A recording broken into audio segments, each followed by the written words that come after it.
Hello guys, good afternoon. आज फेरि हामी आफ्टर लङ टाइम साथीहरूसँग हो ग्रिन पार्क आउँदैछौँ। नपसेको पनि धेरै भयो। यता साथी मेरो साथी हो, यता छ फेरि ओल्ड साथी हो फेरि हो। हेलो भन्थ्यो।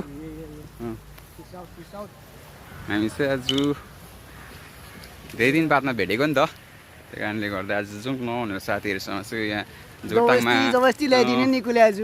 घुम्ने जग्गा छैन। जोरथाङमा अलिक शीतल खाने अलिकति हो, हरियाली यही पार्कभित्रै छ हो जोरथाङको। यहाँ स्विमिङ पुल बनायो भने अझै राम्रो हुन्थ्यो समरको टाइममा चाहिँ हो। यस्तो छ, तपाईँहरू पनि आउनु सक्नुहुन्छ। मलाई कन्ट्याक्ट गऱ्यो भने चाहिँ फ्रीमा हो, आरामले छिर्नु सक्नुहुन्छ। मलाई कन्ट्याक्ट गरेन भने चाहिँ तपाईँहरूलाई पैसा लाग्छ है फेरि। यस्तो छ, दोकानहरू उपर छ। पहिला के दोकान जाने कि वासरुम जाने? यस्तो छ हाम्रो जोरथाङ दामी छ।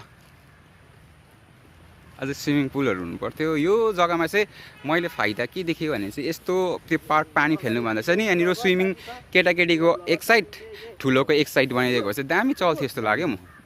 हौ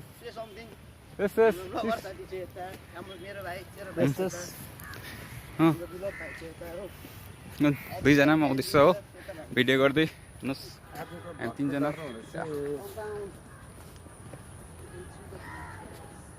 सानो बहिनीहरू डान्स गर्दै रहेछ। डान्स प्र्याक्टिसमा होला, कति रिल्स बनाउँदै रहेछ उपर बहिनीहरू। यहाँनिर चाहिँ स्विमिङ पुल बनाएको दामी हुन्थ्यो।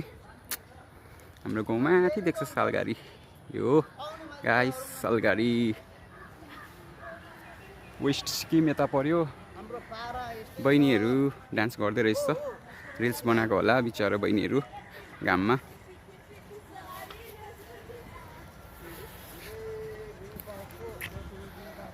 आफ्टर लङ टाइम ग्रिन पार्कमा पनि पसेको धेरै दिन बादमा। घर हाम्रो यहीँ हो र पनि हामी होइन। यहाँ चाहिँ डिजे हुन्छ तपाईँको मेलामा, क्रिसमसमा पनि हुन्छ।